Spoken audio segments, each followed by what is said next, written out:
Welcome to another episode of the Movement Boxing Podcast, where we bring you the latest and greatest in boxing news, unbiased, unfiltered, raw, and uncut, keeping it away from the mainstream. Thank you guys for tuning in, man. I'm joined by my normal panelists, as usual. Today, we got 2K, the prodigy of boxing. What's going on with you, man? What's good, man? What's good? Once again, I'm logged into the Movement profile. So when you see the boxing gloves, you see the Movement. That's going to be 2K, man. All right, and we got a Big Cool from Colossal Boxing Talk. What's going on with you, man? Hey, man, I'm glad to be back with my bros. Talk about a lot of shit in boxing. How y'all doing tonight?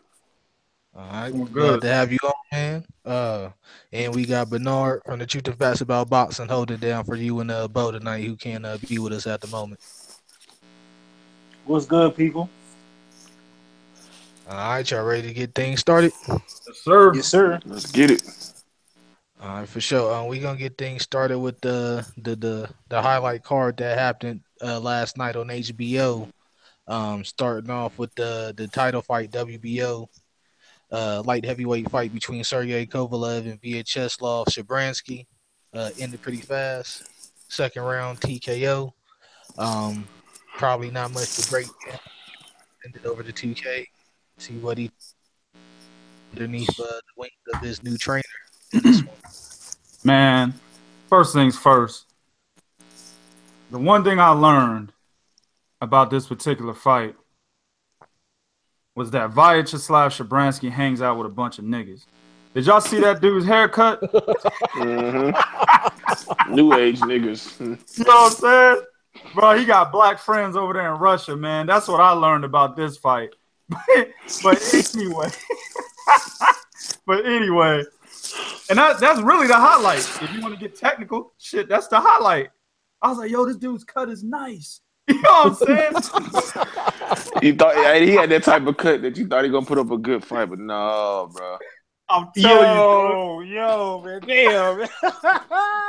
That nigga like he wear that nigga like he probably wear leather jackets and slick that shit back over the head, cuz. That's the type of nigga he look like. Damn. What you gonna say, Twan?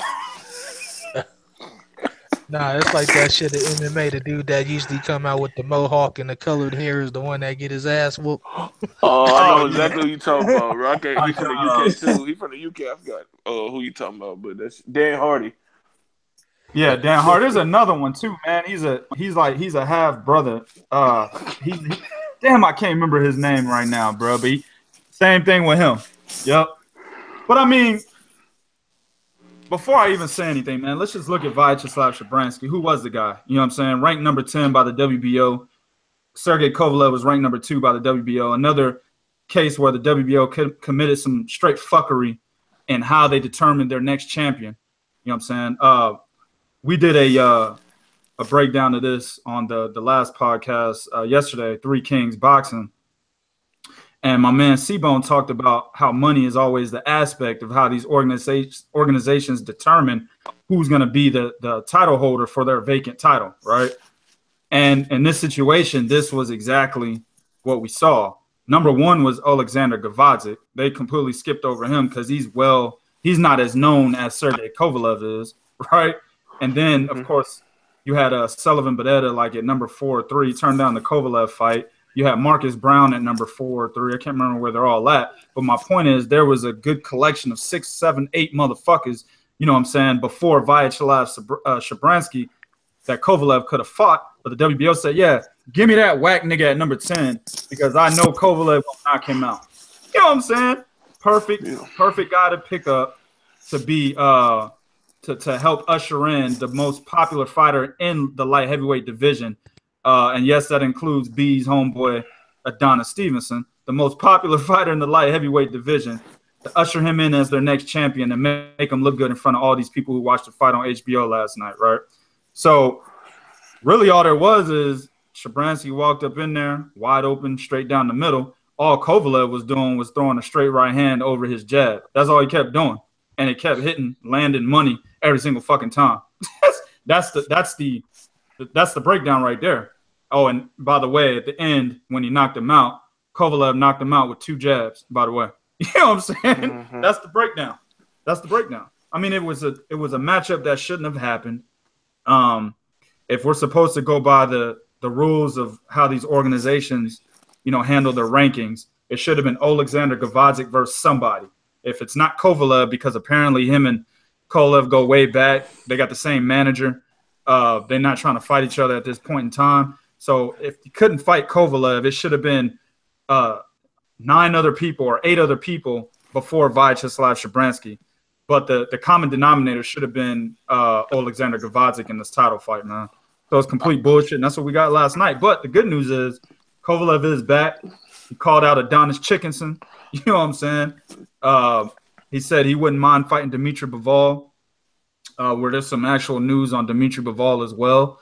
I mean, it kind of shakes up the division a little bit. I still think Andre Ward left some unfinished business, to be honest, but it is what it is, man. I guess it's a good thing because we might get some matchups we've been wanting to see at light heavyweight now. All right. So we're gonna pretty much follow up that. Pretty much. I want to go into what you guys think you will see happen next in the light heavyweight division with Kovalev. Pretty much having some hardware to his name again. Of course, there's always been the bitter beef matchup in the back of people's heads, going back to their amateur days. So let me get you guys' thoughts on what you guys think immediately happens next as far as any unification about possibilities with the Sergey Kovalev at least. I'll pass that on to Big Cool. Oh man, like I said, I think we can all count out a fight between him and Stevenson. That fight will never ever happen. Hell, Stevenson doesn't even want to fight Alvarez, so he's not gonna definitely fight Kovalev. But in terms of bitter beef, I mean, I can see that maybe fight happening, but Top Rank not really doing business with HBO right now. So Bivol is the next logical thing because he signed with Main Events. You know what I'm saying? He was ringside for the fight, scouting. I guess I'm assuming Barrera, but also Kovalev. So, I mean, we got to let Bivol, grow a little more before he's, ready to take on Sergey, even though he the WBA champion. Maybe Barrera, maybe next if he doesn't want to face Bivol, which I highly doubt that he wouldn't, because I think he fares better against Bivol, even though he probably lose to both of them. But Bivol still, needs some more seasoning, some more experience. You know what I'm saying? So, I mean, Kovalev did what he's supposed to do. There's some fights to be made, and I think that old boy you was talking about 2K, he wasn't in it. Well, maybe he was supposed to fight Brown. I think Brown the one pulled out of the fight to determine the top spot. I think I was reading that a week or two ago. Yeah, he was supposed to fight Brown if I'm not mistaken, because I read somewhere where Brown pulled out of a fight, so it might have been another guy, but I know he pulled out of something. But Marcus Brown right now is ranked number 4, and Alexander Gavazic ranked number 1 by the WBO. Kovalev is number 2. Okay, well, I thought I seen somebody pull out. One of them Heyman fighters pull out. Oh no, They might have. You might be right, but I just know as far as I don't know the logistics as to when they tried to make fights, who pulled out, who didn't fight, whatever. But the only one I do know is Sullivan Barrera. But as far as the rankings go, Gavazic is the number 1 guy. And it sucks that, he was looked over for fucking Kovalev, but it is what it is. Yeah, okay. Well, I'm going to have to look that up. But, yeah, I mean, like I said, it kind of puts the Andre Ward's retirement kind of puts the division in kind of a stalwart, because we had not one champion, but we recognized him as that guy, even though Stevenson has the lineal in the WBC belt. But now the titles are kind of shifted. You got 2 with HBO, because Bivol, like I said, is now with Main Events, but you got Bearderby, who's with Top Rank, fighting on ESPN, and Stevenson with Al Heyman fighting on PBC. So it seems like we're going to get fights, but not one face of the division. So it kind of puts us like we're going to have to just pick and choose off the eye test who we think is the best fighter in the division. And Kovalev is definitely back up there. The power, the jab, what we, come accustomed to seeing from him is still there. Going forward, if we can get one face of the division. All right. Just to clear it up, Bitter Beef, his fight was won by a purse bid by Top Rank, so he's not officially with him yet. No doubt. Okay. He's still going through his trying to break away from GYM. up there in Montreal. So that hasn't been official yet. They're still going through litigation. But his fight with Top Rank was from purse bid. We'll see if they'll continue to work with each other in the future. But I mean, the Kovalev thing definitely seems like it's a possibility since he's not tied down to any networks necessarily. It's the promoter issue more or less with Bitterbeef at the moment. Um, Let me get you guys thoughts on how you guys feel Kovalev fares against these other champions right now. Of course, this was his first fight back since the Ward fights. He looked like he was still, still in good mental condition as far as fighting the rest of the guys in the division, not named Andre Ward. So let me get you guys' take on how he fares against a Bivol, a Gavatsik, these young cats right now, or even the Barrera, who's up there in the rankings amongst multiple organizations. Bernard, let me get your take. You know what? I think out of those three fighters you just named, I think Barrera might give him some go. And I say that because of how Barrera is. Like if you looked at the fight last night, not to get off topic, but since we are talking about the light heavyweight division, when he got knocked down in the first round against Valera, back up pressure. I think that will be a good matchup. I know Kovalev does not like the inside. I was actually surprised to actually see him throw a hook to the body in that fight yesterday. He probably threw one or two hooks to the body, which I've rarely seen. He usually just throw a jab to the stomach and whatever. The only time he really throws a hook to the body is when he got somebody on the ropes and he's going in for the kill. So Barrera might give him some go. The other two guys you named, Kovacic, right? Yeah, Gabasik, Bivol, and I guess we could throw in Bitterbeef since we just talked about him. I think we talked about a couple weeks ago. Bitterbeef needs to improve on his footwork. He's too flat footed. That could play beneficial to Kovalev, who has very good footwork and who likes to move around, and basically can have better beat because we just be a target. Uh, Kovacic, he comes from that Eastern European background as well, like Kovalev, right? Mm-hmm. So I would basically that'd be nothing but a boxing match, but I could see Kovalev imposing his will and winning that bout as well. Bivol, I agree with Big Cool. He still needs a couple more fights so you throw him in there. If not, Kovalev's gonna eat him up. I think Bilva already knows that. By the way, Bo just joined us. But yeah, Bilva already knows that. He's already mentioned, hey, I'm not ready for those fights. You know what I'm saying? So he agrees with you, Bernard. I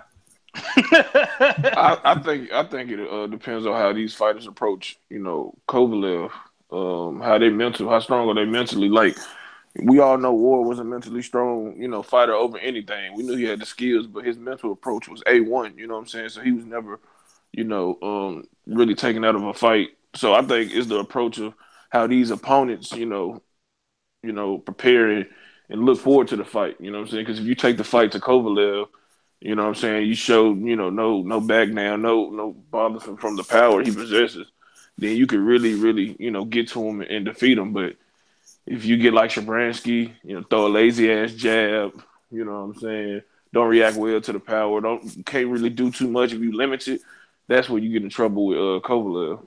Word up. Also, I mean, the also if you thing can't take is, a it's fucking punch, you know what I'm saying. thing is the Eastern Euro guys who can impose their style, their will stylistically similar to Andre Ward on the inside is what it really boils down to against Kovalev right now. Because I think the rest of the Eastern Euro guys, they all have a similar style as far as outside in, I guess. That'd be pretty interesting to see. I think you're probably right in saying Barrera might have the considering his versatility in the ring. And even if my boy Stevenson they could ever work that out. Just being on the inside, those kind of things. Since we've seen that's pretty much his kryptonite as far as Kovalev being in the ring, is being on the inside and That's body work. stamina. That's stamina Yeah. too. Yeah, but Stevenson only has one punch. The left hand. I mean, I That hate to say, shit. That, but it's money. It's money. It's money. but it's It's money. power though. Yeah. You Yeah. can That's knock the only your punch ass you out need. with it. Yeah, knock your ass out with it. All right, so we're gonna go Well, ahead. I guess Bernard kind of alluded to it already. The Sullivan Barrera against Vitas Valera match, unanimous decision over 10 rounds. I'm not sure how much you want to go into it, but I guess what you guys take away from this victory from Vera? He was a little bit hot about Sharbranskyy getting a title shot. I mean, the Albeit motherfucker did had have Didn't his, a he? Didn't he had he? his opportunity. Yeah. what Didn't he? opportunity win? Yeah. Didn't he reject the fight or something? Yeah, he did. Yeah, Yeah, but the He title let wasn't him on the fuck line up. when he rejected that fight at that it time. wasn't for a title. Yeah, it wasn't for a But I'm pretty title. sure it would have been made available. You know what I'm saying? Exactly. I understand that, but this motherfucker rejected the fight regardless. No, You know okay, what I'm saying? but he rejected the fight because they only offered him $300K for the fight. And he said, "Okay, I'll take that $300K if you can guarantee me more money in my next fight." Because his view was, I got $500K to fight Andre Ward because you all told me that the $300K to fight Ward was too low for me to put at risk my IBF mandatory. So now I got a WBA spot that you want me to put at risk, and you only want to offer me $300K instead of $500K because it was a big fight.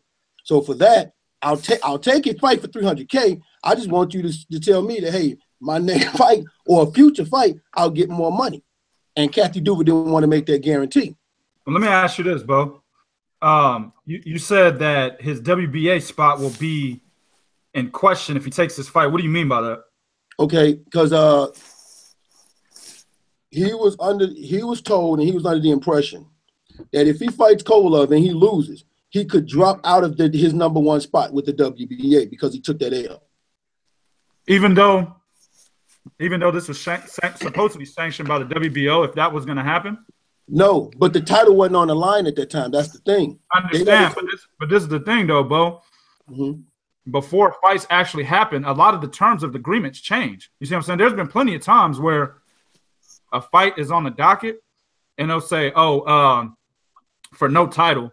And then a couple weeks later, it'll change and say, okay, this is for the interim title or this is for the vacant title now. That's happened plenty of times. Yeah, it's happened, but they never told him it was gonna. They never indicated anything about going for a title or anything like that. I don't think nobody knew until they announced it. I mean, or unless they're leading up to an announcement. But I mean, right. if his standing with the WBA wouldn't have been affected, he would have been sitting sweet if he would have beat Kovalev. You know what I'm saying? He got a big victory over an elite, fighter. You know what I'm saying? He still got to, maintain his position with the WBA. I mean, he could have did himself big favor by doing that. But I think he hurt his stock this Saturday, man, because he didn't look good against a guy that was already beaten by Dimitri Bivol, the guy he's the actual mandatory for. Yeah, he didn't look good at all. Oh no, I agree to that. I agree to that 100%. He did not look good at all. The guy, he actually, and then it's Sullivan Barrera, man, gets knocked down. And, he gets up and he starts fighting him. My only problem with him and my biggest problem with him is, okay, yeah, you get knocked down by these guys. But what happens when you get knocked down by guys that know how to finish you, right? Like Kovalev and Bivol. Right. He's going to get finished. Simple as that. Right. But I mean, I'm just saying, I see his point on why he didn't take that fight at that time. No doubt. That's all I'm saying. But at the same time, I also understand that, should he have taken the fight? In hindsight, yeah, because it was Kovalev. Even if you want to say, okay, it wasn't for a lot of money. But his thinking was, well, in a big fight, why would you offer me less than what I got in my last big fight against Ward, considering the fact I beat 2 top 10 light heavyweights while Kovalev was taking L's. Right. I mean, I get that, but I mean, if you go, I wouldn't come out and complain, though. You know what I'm saying? I get what you're saying, Bo, but fuck out of here. Who cares what you would fucking do? He did it, okay? Nigga, what the fuck? Why you? Fuck what I asked you? What the fuck? Who cares what you would fucking do? It ain't what you. What the fuck you in your feelings for, dude? He did it. Fuck out of here. Damn, man, you all in your feelings defending this motherfucking damn. Take your ass on somewhere with this shit. You know, Bo's Cuban. He I gonna don't give defend a it. fuck, man. Oh fuck this nigga, man. So who is Barrera in line? He's in line with the WBA right now. Yeah, he's the supposedly, from what I heard, he's gonna be taking that fight with Bivol. Okay. Now we'll see, because if his next fight isn't a title fight, I'm gonna be in his ass, man, because it don't make no sense. I mean, at this point, it just don't make no. I don't want to see him fight another guy like Valera. Yeah, because I know he was in line with the WBA and the IBF. And I'm guessing with the IBF thing, that's been taken care of because of Bitter Beef and their fight recently. So, yeah, that's definitely an interesting fight, him and Bivol. You guys definitely gave a good assessment of him, saying he didn't look too hot in last night's fight. I mean, he looked good at all, man. He didn't. He just didn't. I'm sorry. You know what? To be honest, Didn't. Go ahead. to be honest, I mentioned this on our Three Kings boxing podcast, man. Felix Valera looked good, bro. Like somewhat. I kind of like the kid. You know what I'm saying? He's got like this kind of slick style. He stays on the outside. Well, he's supposed to stay on the outside. The whole reason why he got beat last night was because he kept catching himself in a phone booth type of fight, and he smothered his own punches. That's what he kept doing. But when he was on the outside, he was delivering that fucking jab. I mean, he was money. And actually, the fourth round, which was the only round I actually gave to him, he switched to southpaw and was hitting Sullivan Barrera right on the left side of his head where that cut was, and he was catching him with right hooks the entire fucking round. And he was beating the shit out of Barrera.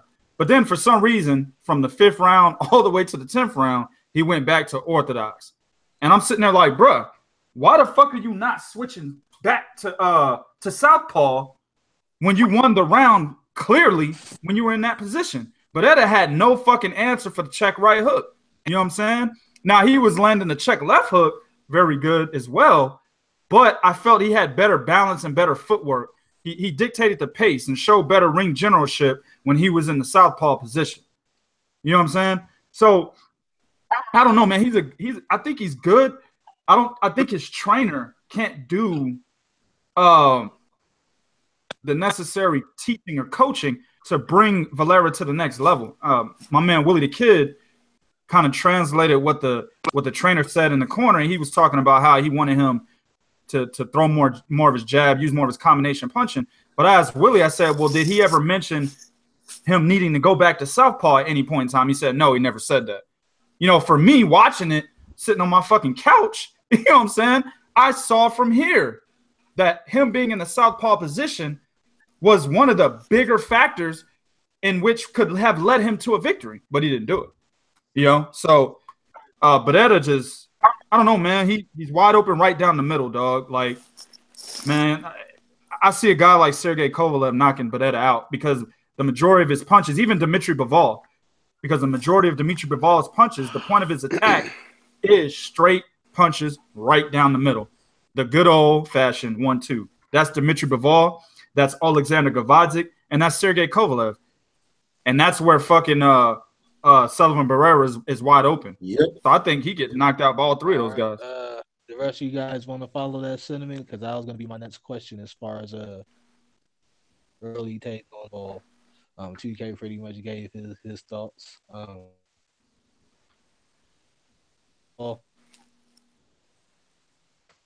Can y'all hear Twan? No, I ain't here. You think it'd be a knockout from Bivol to 2K? I think it's a possibility, yeah. If he doesn't knock him out, he beats the shit out of him, man. Like 9 rounds to 3. Damn. All right. What about the rest of you guys? What do you early take on Barrera versus Bivol, since that seems to be next in line? I think Barrera can win that fight. I mean, he inconsistent, but that's a fight I can see him winning. All right, Bernard. I'm gonna go. I see that fight being a split decision fight.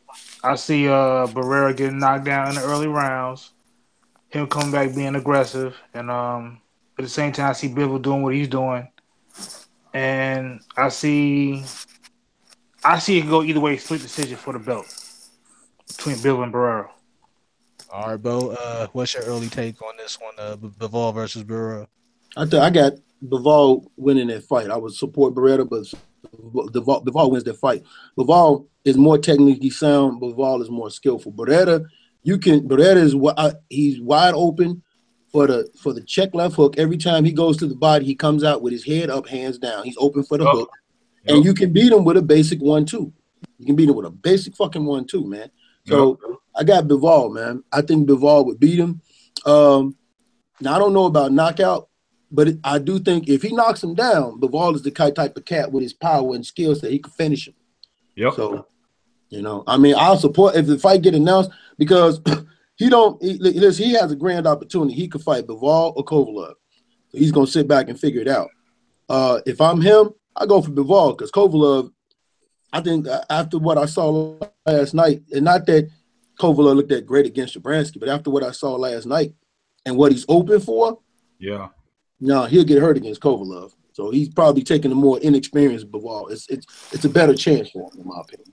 What Kovalev did to Sharbranskyy, that's exactly what the fuck he would do to Sullivan Barrera. And I'm not saying that Barrera would get knocked out in 2 rounds. But what was successful for Kovalev can absolutely be successful against Barrera, is my point. And that's the straight right hand right down the pipe, man. Easy work.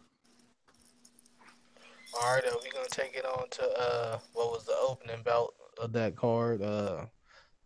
Mirrored in a little bit of controversy in the decision. Uriaka's Gamboa winning by decision over Jason Sosa yesterday after being knocked down in the fight. Let me get you guys' take on this one. Was it as controversial as it's being made to seem? I'm gonna start off with 2K and let him do his assessment first. I'm gonna go ahead and do a pitch pass to Bo because your boy fucking took a nap by accident during this fight. You know what I'm saying? It was an accident. I told my wife, I fucking ate some food, and I told my wife, I said, wake me up at 9. I said, wake me up in 45 minutes. Man, she woke me up at 9:44, bro. I came in here, fucking turned on the TV, found the stream and shit. They was already announcing the scorecards when I tuned in, man. I missed the whole fucking fight. All right, bro. Man. Yeah, I'll pass it on to you, man. Mirrored in controversy in the decision. Gamboa pulling out the victory. What was your take on it, man? Man, look, I would like to sit here and just say that Cuba went 2-0 last night. Right. I want to sit here and say that Cuba came in under all odds, Jack, and a guy who last great fight was him whooping somebody's ass in the gym. Okay? I want to sit here and say that a dude who looked like his career was in peril, okay, looked like his career was done and he was lost, defeated the odds, came in the ring, and fucked up an average basic fighter. But I can't do that. This motherfucker got his ass whooped to me. I'm not taking the W. I want the fucking L on this one. Uriaka's Gamboa should not have won that fight. I had Jason Sosa winning that fight. You get knocked down, you get a point deduction. He has the same bad habits and problems. I can definitely tell he's not worked on his technical aspect. He's still relying on his speed. He's still relying on his reflexes. And for people that want to talk about Sosa came in overweight, Sosa came in 131.2. Gamboa came in 130.6. It's a 0.6 weight difference. Get the fuck out of here with that. I'm not making no excuses for this guy. I don't make no excuses for no fighter. Did he take the fight on 3-week notice? Yeah, he took the fight on 3-week notice. Is that first time with a new trainer? Yes, but guess what? That's the perilous fucking Gamboa because of the decision that he's made. I have no sympathy for that kind of shit right there. His career is where it is because he's made some bad choices. But he looked at bad in that fight. Jason Sosa was hurting him to the body. You could tell he was hurting to the body. That's the reason why he was holding down the stretch. Okay, because he was being hurt. He don't know how to fight on the inside. Nope. Personally, I think after watching that, I don't see you beating none of the top guys. Like, you're done on the elite level, in my opinion. Okay, I don't want to see him be nothing more than food for up and coming fighters and or a gatekeeper type thing. So he, in my opinion, man, he should get out and retire. But who knows what he do? But last night, that motherfucker did not. Last night, that motherfucker should not have had his hand raised. But he got the W. I'm not pleased with it. Jason Sosa got robbed. It was a crime committed in New York, and Sosa was the victim. What was your scorecard, Bo? I had it 96-92. That's exactly how C-Bone had it. My man Willie the Kid had it 94-94.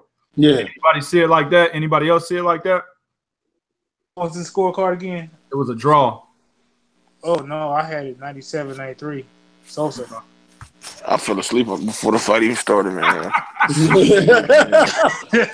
hey, I woke up and caught the last two fights. No, excuse me, 97-92. Hey, Big Cool. Yeah. Hey, Big Cool. Okay. Honestly, if you'd have watched that fight, it'll put you to sleep. Yeah, man. I set my alarm too. I told my girl, I was like, wake me up at 9, and yeah, woke up all after. It was a man. It was sad to see. It was sad to see what I was seeing from him. I saw no improvement with him at all. Period. I'm like, this dude. I'm gonna tell y'all how it went. It was at the 5th round where Gamboa mentally checked the fuck out.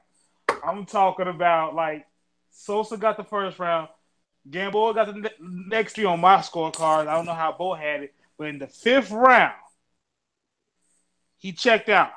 It was even during the fight that when the referee would break him up, Gamboa kept constantly turning his motherfucking back around and walking the other way and would not look at Sosa. You know, you get the gist of what I'm saying? Like, yo, you don't take your eyes off your fucking opponent. But he did something in the 5th round where he turned Jason Sosa around. Sosa's back was on the ropes, and he was looking eye to eye at Sosa. Instead of landing some shots, this motherfucker held this nigga. He held this nigga on his neck or his shoulders, looked him in his eyes, and then pushed off of him. Because them body shots, B. He had them body shots. He could get out of him, man. This what we ain't talking about. Like later on, that's when Sosa started landing. Like a little bit after that, but it was at that moment. Sosa was he the one that turned Sosa around. He didn't capitalize on it. It was like he held him. Sosa didn't even throw a punch on his ass. He didn't do it. Well, let me ask y'all this. Somebody play devil's advocate for me, because there's a reason why the judges saw Gamboa won this fight by majority decision. There's a reason why my man, and I already know his take on it, but I want y'all's take on it since y'all have it so far on the other side of the spectrum. There's got to be something that Gamboa was doing right for this fight to be this close for the judges and for other people out there. What? Somebody play devil's advocate. What did Gamboa do that was good enough for him to win rounds? Survived. You know what I'm gonna say? I said survived. I wasn't gonna say survive, but now he did have Sosa. I mean, he did have Sosa missing the punches. He was ducking, and he was on his back foot a lot. But also, Gamboa was doing like he would come in, land a 3-punch combo, then jump right back out. He wasn't consistent with it all the time, but I can see at moments where that has been, and also making Sosa miss. Being defense, his defense could have probably helped him win that fight. He wasn't really doing much when he couldn't punch, but he was making Sosa miss that. I could see where the judges were looking at. Oh, he's not getting any contact on Gamboa. But whereas when Gamboa did it, he hit him. Then Gamboa is immediately on his back foot, backing away, and Sosa's on the chase. I think also, I don't think the judges was being able to see those body shots. I don't think they saw the body work that Sosa was putting in on Gamboa. I think that went. I think, and then you got it, because if you look at, he threw a lot of body shots, and I think the judges who don't pay a lot of attention to it, I think they missed that. And also, now there was one thing, like you said, V alluded to it. He was making Sosa miss a lot. Like Sosa was throwing that overhand right and just missing a lot. He was doing that. Now he didn't make him pay for it, and also, he also hit, like he had the more when he was hitting Jason Sosa hard. He had the more shots that you could hear when he was hitting him hard. That's why I'm thinking like they couldn't have been seeing those body shots. They just saw the head shots. Because if you just saw them body shots, man, you watch that fight, there's no way you can say a knockdown and a 1-point deduction. In a 10-round fight, Jason Sosa already had 2 in the bank. That means there was 8 rounds. Even if Sosa won 3 and Gamboa won 5, that's 5-5. But given a knockdown and a point deduction, how do you say, you know what I'm saying, Gamboa won the fight looking at it like that? Right. Interesting. And that's coming from a nigga with a public school education. Oh, man. All right, so Bo, what was this fight pretty much a lineup to for Gamboa? You know, he took it on 3 weeks short notice. This is pretty much to keep his name amongst the, I guess, the top 10, I guess, at 130, or at least amongst the recognizable. So what is Golden Boy expecting to do at Gamboa with this victory? Considering they don't have Corrales as their champion anymore at 130 either. Can we expect something against Burchelt possibly in his return fight, or what's in the works for Gamboa to capitalize off of this victory? They're looking to try to put him in a title shot. And I don't know how that's gonna work for him. Because I think right now the IBF belt is vacant, right? Yeah, well, Tevin Farmer's fighting for it. Okay, Farmer's fighting for the IBF belt. So you got Burchelt, who's going to be coming back, and he's not going to right away fight Orlando Salido. So you could definitely see him fighting Burchelt. You got that dude Alberto Machado. Yep. But they're not going to put him in there with Vasily Lomachenko. Vasily about to fight Rigo, so that's not going to happen. So they're looking to probably position him for a title fight or position one of their guys to fight Gamboa to get a shot at a title. But it's either going to be a title or something leading up to that for him. Yeah, actually, a guy he lost to prior to this fight was supposed to be fighting Sosa in this one, Robinson Castellanos. So I'm wondering if that might be a potential rematch between those two. Hell no. Stay away from Robinson if you're trying to keep your career afloat. Yeah, you're right there, man. Right. See, people look at them like 2K said something a long time ago. Cats look at your win-loss record and think you garbage. Look at his win-loss records and look at the guys he fought. And watch them fights actually. Yeah. Orlando Salido Part 2. Actually, to be honest with you, Castellanos is a better overall fighter than Salido, in my opinion. And look how far Salido's gotten.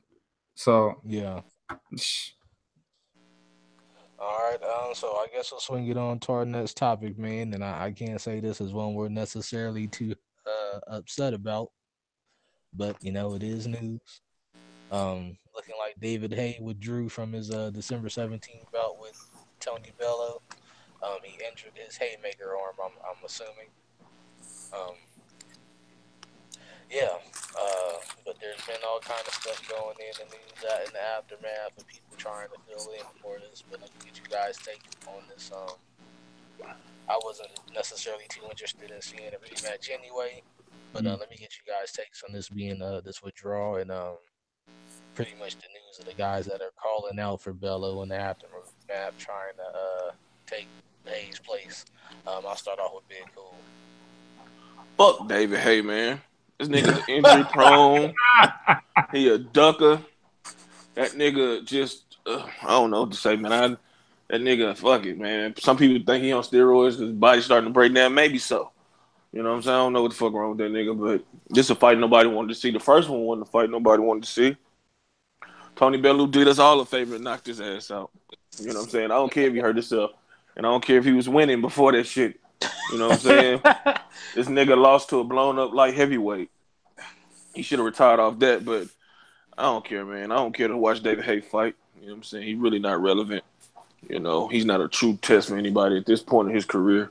Because, you know, he can't stay healthy long enough to, you know, fight. Hell, then when he do fight, he hurt himself.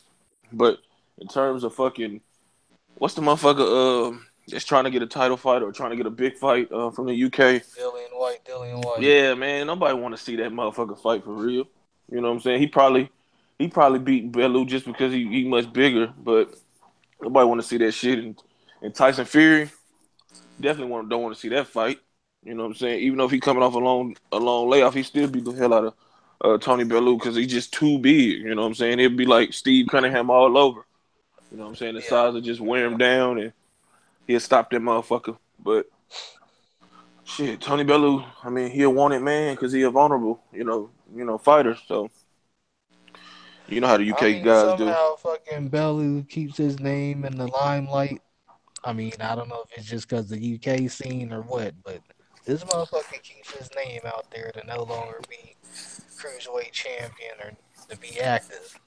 So I mean, but let me get your take on what's going on with the Haye situation, and of course Dillian White trying to step up in Haye's place. Man, the only reason why I wanted to see the fight, and I know this will sound kind of crazy, because I felt that David Haye didn't get a chance to go out on his shield. This corner threw the towel in. They should have let him go with the full 12 rounds. And then other than that, that was about it. But for Bellew, I was trying to figure out how he's still relevant in the UK. All he does is commentary. The next thing you know, he doesn't fight anybody else except for he gets a rematch. To me, I look at the fight was a money grab. Another money grab. Okay, I can't really fight Anthony Joshua. They're not gonna give me that fight. Joseph Parker. I want that bout, but Joseph Parker ain't looking at me. So shoot, then Dylan White, man, it's a clusterfuck of a mess. Eddie Hearns is Bellew's promoter, right? Yeah. Yeah. Man, that's Eddie Hearns try to keep that money in Matchroom in-house over in the UK. By any means, if you can't get David Haye, why not throw Dylan White in there? Is there really any upside? Does anybody here want to see a Bellew versus Anthony Joshua fight if Bellew is to supposedly somehow beat Dylan White? First, ask yourself, no. do anybody want to see Bellew? Shit, that's what you gotta ask yourself. Right. Nobody want to see I Haye, mean, Bellew, or fucking White fight, man. All three of them can retire. Right. So I mean, what's the point? What are we sitting for? This man is basically collecting checks on really just in-house checks. You know what, man? I ain't mad at him for getting his money, but let's be real, man. No. I highly Go ahead. disagree with all you motherfuckers. And the reason being is because I want to see somebody beat the shit out of Tony Bellew. I'm sick and tired of this motherfucker running his mouth. I knew it. You know what I'm saying? I knew it had to be some underlying shit. Hell yeah. Like, I do not mind seeing Tony Bellew get in there with Dillian White, get his ass whooped. I definitely don't mind seeing him get in there with fucking Tyson Fury, get his ass whooped. Shit, I wanted to see the David Haye rematch because I know if David Haye wasn't injured, he would have got his ass whooped. Shit, y'all got me fucked up. I'm trying to see this nigga lose. I can't stand Tony Bellew. So he in that category with Billy Ho Saunders, man? You know what, man? It's not that bad because Tony Bellew really didn't start running his mouth too bad until he fucking beat David Haye, an injured, torn Achilles David Haye, and he acted as if David Haye wasn't injured. That's how he takes that win in stride. Like it was never the injury didn't matter. He was gonna beat him anyway when he was clearly losing rounds even when Haye was injured. You know what I'm saying? Mm-hmm. So I mean that's what pissed me off about Bellew. He's not on a Adonis Stevenson who ironically already fucked his ass up once. He's not on his level and he's not on a Billy Ho level, but he's slowly progressing to that point. Just his mouth, just running his mouth, man. Be humble, dog, and admit to the people that you understand that you won this fucking fight on a technicality because this nigga could barely walk, right? Be humble and admit, yeah, shit, I was still losing rounds even though this nigga was fighting on one leg. Like, come on, man. I can't stand. You know, Bellew reminds me of the nigga, you go to the gym, you hoop, right? Mm-hmm. And you hooping and shit. There's 9 niggas on the court. All them niggas can hoop. All of them, right? But there's one nigga that sucks. One. And it's a close-ass game, you know what I'm saying? We're playing a 15 game. It's 14-14. The team with the sucky-ass nigga, he got the ball. They got the ball. They give it to the whack-ass nigga. He ain't scored a point the whole game, but he makes the game-winning shot. Team wins. This nigga walks off the court, acts like he is one of the best players on the court. That's Tony Bellew to me. This bitch out of here, man. Somebody whoop his ass. I want to see it. He probably was happy. He probably was happy when he got the news. You know what I'm saying? He's like, You know what? Yeah. You know what? I retract my statement. I could agree with 2K, man. Yeah, you being cocky over a win with somebody that Man, wow. I didn't think about it like that. When he put it like that, yeah, let's feed that nigga up to somebody that can Yo, drop him out why real can't quick. he? Hey, hold on. He was talking. Why can't we just feed him to Deontay Wilder? Oh, he That's did what I'm say saying. he said he'd beat his ass. You know what I'm saying? You know what I'm saying? I told y'all when I was critical of Wilder and they were talking about that fight. I was like, hey, I'm cool with that shit. Mm-hmm. Make that fight. Let's spark that nigga That out real shit quick. ain't. Dog, man, Tony Bellew. I gotta kind of correct my man 2K. Bellew was talking shit after he did that fucking movie and then won that cruiserweight title. Oh That's when that nigga started talking shit, man. And He who did he started win? buying Who did he win it off of? Was it the vacant title shot against Yeah, BJ Flores? Yeah, he Yeah. beat BJ Flores. That sorry ass nigga, man. Fuck right. He beat him. And this the worst motherfucker was cruiserweight talking in like history. he was talking like he beat a world beater. Yeah, He was buying into the Conlon, and I said, this nigga's living out the movie. He living out the movie. Ricky Conlon. Yeah. Ricky Conlon. Yeah, he was living out that movie character, man. He was standing in an interview, dog, by the Big Ben Tower in a suit with the belt hanging over him, talking about, and I, Tony Bellew, the great cruiser heavyweight, the man that will be in unify and undefeated. I'm like, what the fuck, nigga? You beat The guy who BJ headbutt Andre Ward. You know what I'm saying? This nigga was delusional. Yeah, Man. I'm like, nigga, you beat BJ Flores. What the fuck is you? The worst cruiserweight in the history of fucking boxing. And the worst commentator ever, too. But David Haye, and to what Big Cool said, to piggyback off that, this is what David Haye get for not fighting Shannon Briggs, like he said, by lying to Shannon Briggs. Oh, you said that karma from the boxing guys. Oh, you For ducking Tyson Fury, too. He all that karma coming back, man. This motherfucker been signed so many big fights and then pulled out. Fuck that nigga. Well, back in 2011, man, when he retired in 2011, he retired. The doctor told him, your body is too broken up. You will not be able to fight. You shouldn't fight no more. Now, he was told that in 2011. That's when he didn't. That's when the Klitschko fight. Oh, no, that was the Fury fight, when the Fury fight didn't go down. All right? So he's all 5 years and comes back. His body never healed. See, this is what happened. It's like a domino effect. Okay, your Achilles went down, then you ruptured, which I believe is still something with his leg. You know what I'm saying? Because no, well, I agree with you, Bo. But did you hear what he injured though? His shoulder. I thought it was a bicep. But I'm agreeing with you, Bo. Yeah, but how he injured it? He was on a running the stairs. Running the stairs. Right, yeah. He's running the stairs. Nigga slip, go to grab the rail and tear a muscle. Motherfucker, I've slipped off stairs before to go to grab a rail. I ain't never tore no fucking muscle. Yeah, that nigga. Grab a rail, stop my fall, man. Well, the motherfuckers in the UK got so many damn stories. I'm still trying to find out how old. What's the old fuck boy 2K? Terry Flanagan. Yeah, I'm trying to see how this motherfucker made this league. You know what I'm saying? Shit. Big Cool. It was his leg, man. It was his leg, man. His pinky toe. He stubbed him pinky toe, man. He heard this pussy. That's what it was. David heard his too. Yeah, man. These motherfucking UK niggas be tripping. They talk about us. Hey, man. Yo, you just started something, Big Cool. You started something. Oh, Aaron probably listen. He be all right, man. He be all right. He knows the truth.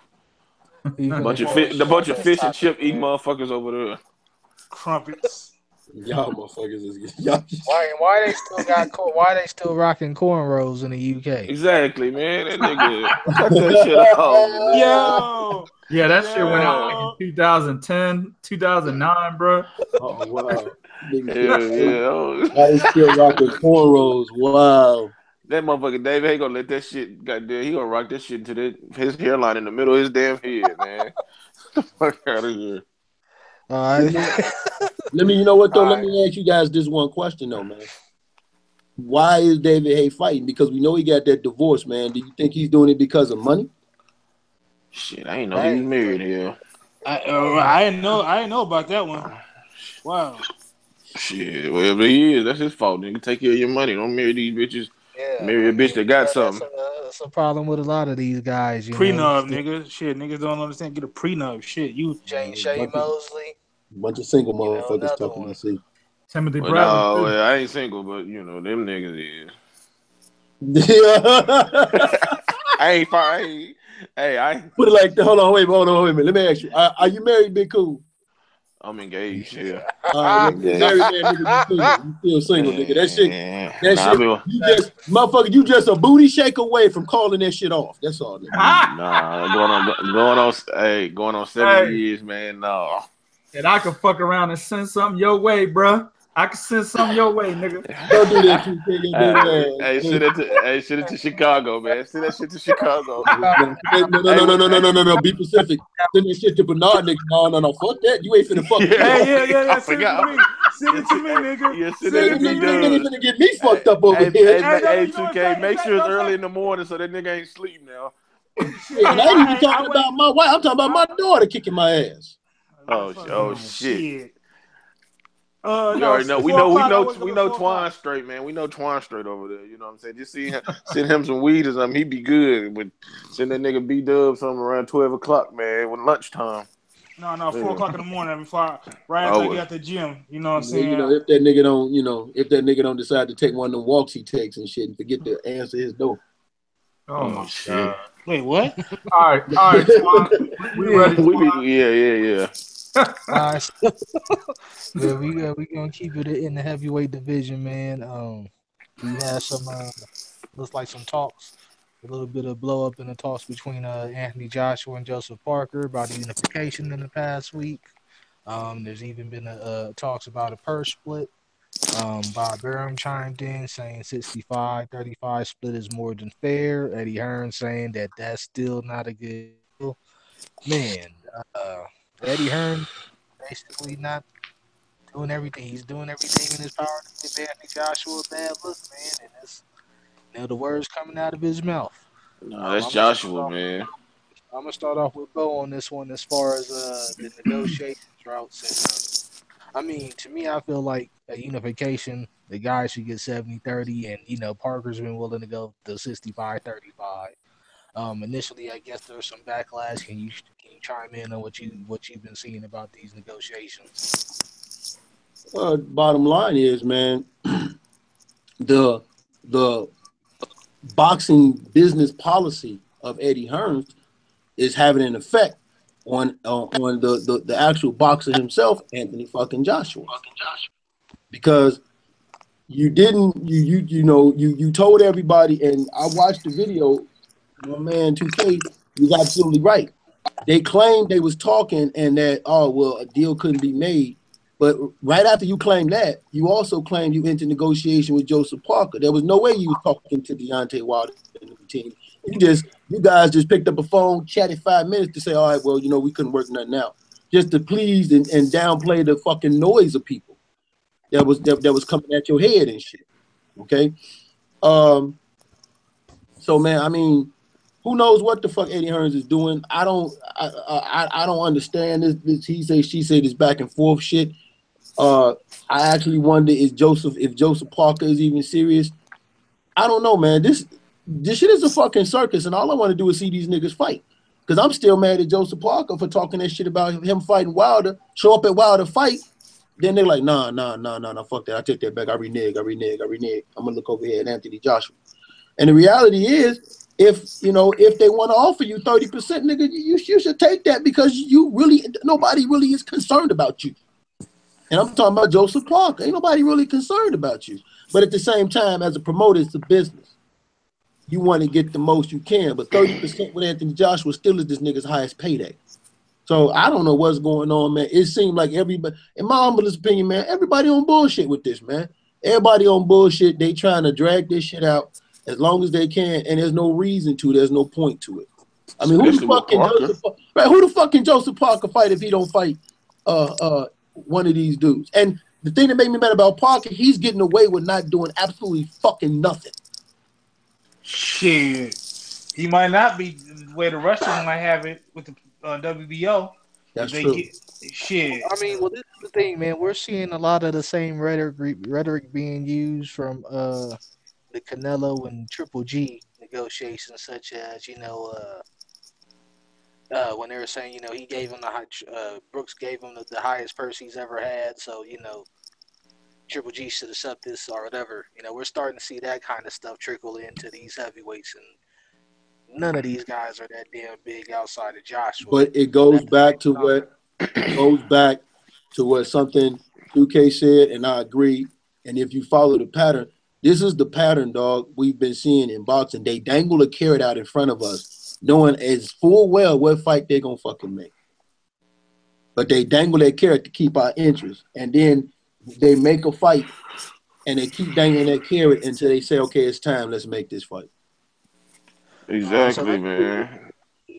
to this guys from this angle. What do you guys think would be a fair split? Because I mean, we could question the decisions as far as him winning the fights or not, but Parker's been in there against some pretty formidable guys. Great value. Fury don't count. Taguchi, Ruiz, Huggy. I know we don't necessarily like him here, but he is a top 10 heavyweight. Regardless. So he's been in there against some formidable guys. What kind of split do you feel like he could really demand? They're going off of the Klitschko Parker numbers. The Klitschko Anthony Joshua numbers a little bit hard in trying to negotiate everything. It seems like he's on a hard line with a lot of these fights that are, unification fights that we want to see made. So do you guys feel like Parker could push for more than 65-35, or is that all he can get? All he can get. All right, so I mean, what he about ain't. you? Go ahead. I mean, he just ain't work. I mean, look, man, we all really want Parker, either Wilder or Joshua, to get this nigga out the way so we can get the fight we want. Nobody really care about Parker. He just he like one of them motherfuckers. You just like one of your homeboys. You like he cool and shit, but you ain't want to hang out with the nigga. But you kind of gotta, you know what I'm saying, gotta hang out with the nigga just because. So it's like as soon as we get that nigga out the way, we can get to the real business of fucking Wilder versus Joshua. You know what I'm saying? So either one of them niggas spark him out is fine by me. Big cool. He that nigga hanging out with you because he knows somebody. That's what it is. Well, yeah. That's what you trying to say. Like Yeah, Mark only with you because, oh yeah, man, I knew him, or I needed a ride here. He gave me a ride. exactly. He's like, and then once you get what you want from the nigga, you like, all right, cuz I'm out of this bitch. Right. He that nigga, you be like, yo, dog, I need to go here, man. Hey, I give you $10 for gas. Okay. He that ride nigga, He was a nigga in high school, the only nigga with the car. Yeah, right. Yeah. Damn. Hell yeah, you know what I'm saying? Nigga got a pool at his house. Hey, yo, man, let's be friends. He got a pool at the crib. He good at math. He good at math and shit. So he's like, all right, cuz. Right. Hell yeah, exactly. He good at math and shit. Man, fuck you, big cool. I'm good at math. Hey, we ain't talking about you. Hey, we ain't talking about you, man. We ain't talking about you, cuz. We talking about this nigga, this Joseph Parker nigga, man. Like for real. Long as the one, like I said, somebody spark this nigga out, man. Wilder or Joshua, and get him out the way. Here's the thing, though, right? Go ahead. Oh no, here's the thing, right? I think we talked about this a few weeks ago. Either Bob Arum got to do one of his things and throw him against Brian Jennings and have Brian Jennings take that belt off of him before can fight whoever he's supposed to fight to get the mandatory spot. If not, that belt may end up in Russia. You know what I'm saying? But if I was Anthony Joshua and Eddie Hearns, or if I was Deontay Wilder or Lou DiBella, you better throw some cash. I would prefer Wilder to be your belt. Throw some cash Joseph Parker away, so you could bring something else to the table other than just the WBC title in negotiations against Anthony Joshua and Eddie Hearns. Yeah, but I mean, that was gonna be my next question. But Parker don't want to fight Wilder though. I think from all from what we seen, he just don't want to fight Wilder. You know what I'm saying? It don't matter. It's money, big cool. If they offer him, like I said just before, my partner alluded to it, they may actually have to offer him more than Wilder. They may actually be like, listen, man, we're going to take a loss on revenue. We're going to give you $3 million, $4 million, and probably get Wilder $1 million for we need that belt. We need that belt, man. Yeah, I mean, if I'm Wilder, I do. I mean, I'm pretty sure Wilder could make that shit up some other way. Any financial deal he makes with Joshua right now, so that's the bad thing, man. They got to get aggressive. Wilder and his team got to get more aggressive. It can't just be Deontay talking. They got to get aggressive, man. Right. You actually sometimes got it's his chest. Hey, What Yeah. does Deontay stand hold to on. lose if this unification is made between Joshua and Parker as opposed to it being him? I mean, what does he stand to lose here? 2K want to Man, say something. 2K want to say something. No, I was good. I was trying to get Twine to finish what he's saying because we can barely hear him. So I know he tries to talk, but we can't hear him because everybody's talking over him. He's real low. So Twine, if you can move somewhere, you can get better reception, man, so we can hear you better. All right, can you guys hear me? yeah, I heard you just now. Motherfucker, are you at work sneaking in the break room to do this or some shit? Nah, Dog? man, no, Nigga hiding in the janitor's closet Hey, and talk. that's that voice. He like, don't start that shit. Nah, man. Like don't start that Yeah, it Tyson is. shit. All right. I'm gonna leave him alone. He said, nah, man. nah, man. But That's that smoking. You what taking is the shit over there. Answer.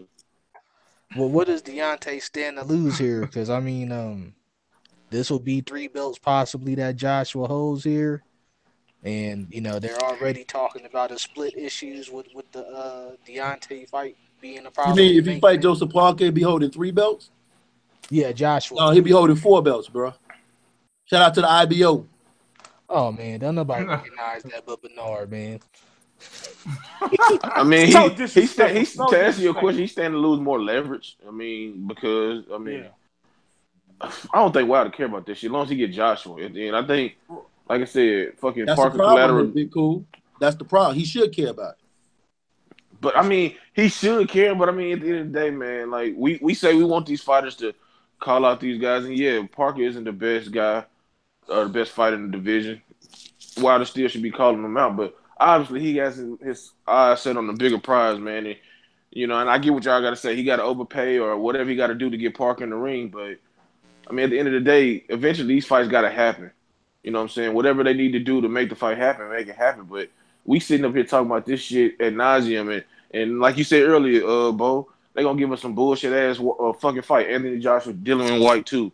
You know what I'm saying? Knowing damn well they didn't have no intentions on making no unification bout Oh, until whenever. You know I'm what I'm glad you saying? went there because there's a particular person on this panel. He got a lot to say about if they fight Dillian White. I guess it must be 2K. I ain't got shit. You know what, man? We talking about Anthony Joshua. We talking about all these niggas, man. We talking about the split ratio between Parker and Joshua, but we talking about Wilder too. Like, what's a fair split between these guys? I mean, Dillian White can't contend with neither one of them niggas.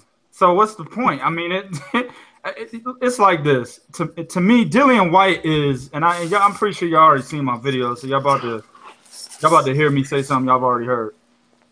Dillian White is literally a gate nigga for Anthony Joshua when it comes to matchroom sports. Like Eddie Hearn is like, hey, he's literally like, if Anthony Joshua is the king, right? Dillian White is one of his fucking pawns, nigga. Straight up. Like on a video, like he's like an underboss on before you get to the main boss in the video game. No, I mean, I wouldn't even he's call less a than nigga. that. I wouldn't even call a nigga underboss. You know what I'm saying? Dillian Like, White is the equivalent Yes. of what Timothy Sadley was over at Top Rank. Look, you take care of these motherfuckers while I protect the top, while I protect Pacquiao and let him fight the big names, but you take care of these motherfuckers. He like the stunt double, man. He the stunt double. He do all Exactly, the fucking, dog. what I'm That's saying? Shit. He take all the ass whoopings and shit. right, exactly. Damn. Exactly. So he's the gatekeeper cat for matchroom sport in the heavyweight division. That's exactly what he is. So, I mean, it'll, in my opinion, I'm going to take the question kind of a different route. Deontay Wilder should go ahead and knock this nigga the fuck out. Fuck it. You know what I'm saying? Because I agree. you got Dominic Brazil, who's his mandatory, and I've already been told that they're looking to have another real eliminator between Dillian White and Dominic Brazil. Eddie Hearn is talking about that right now. So if that fight doesn't go down, you got Dominic Brazil, who's actually the WBC silver champion, I believe, or interim WBC, whatever the fuck, some minor bullshit ass title. He's one of them, and that makes him the mandatory. Also, Dillian White is the number one contender now. When the new rankings come out, he'll be the number one contender for the WBC. So, in my opinion, if those two don't fight for a true elimination title, And it's just you got two mandatories. In my opinion, Wilder should just take Dillian White. He's a better fighter than Dominic Brazil. Dominic Brazil is garbage. That nigga's trash can time, dog. Straight up. You know what I'm saying? Without the bag in the motherfucker. That's Dominic Brazil. Damn, without the bag, nigga. Damn. You know what I'm saying? So he should just take Dillian White, a guy he can knock out, a guy he's gonna make more money with, and he's gonna be a guy who, like I said, is the gatekeeper for the motherfucker you really want. Just go ahead and fight him, because Eddie Hearn is always going to fuck around and try to push this fight as far back as possible because he wants it to marinate. It's not gonna happen in 2018. And if Deontay Wilder, like Bo said, doesn't become more aggressive, this shit might not happen until late 2019. Who knows? I mean, they won't consider this nigga until they run out of opponents. That's why they're trying to bring out Tyson Fury out of retirement. You see what I'm saying? So Deontay Wilder needs to put himself in better position now. That's what it's become to. It's come to this now. So just beat shit out of Dillian White. Go ahead, take the little $4 million. Now Eddie Hearn gonna be like, nah, bitch ass nigga. Now you want to come over here? I'll give you $1 million now, nigga. That's probably what he gonna do. I'll give your punk ass $1 million now, motherfucker. Should have took the 4. That's what he gonna say now. So just go ahead and take your $1 million, beat this nigga ass, and you're one step closer to fucking Anthony Joshua. I don't want him fighting Dominic Brazil though, bro. Fuck that shit, man. Yeah, I agree. He go over there, then he do some crazy shit, throw some shit on Joshua to make Joshua enraged and tell him, you know, fuck the shit, Eddie Hearn. Yeah, I spit on him. Yeah, and tell him,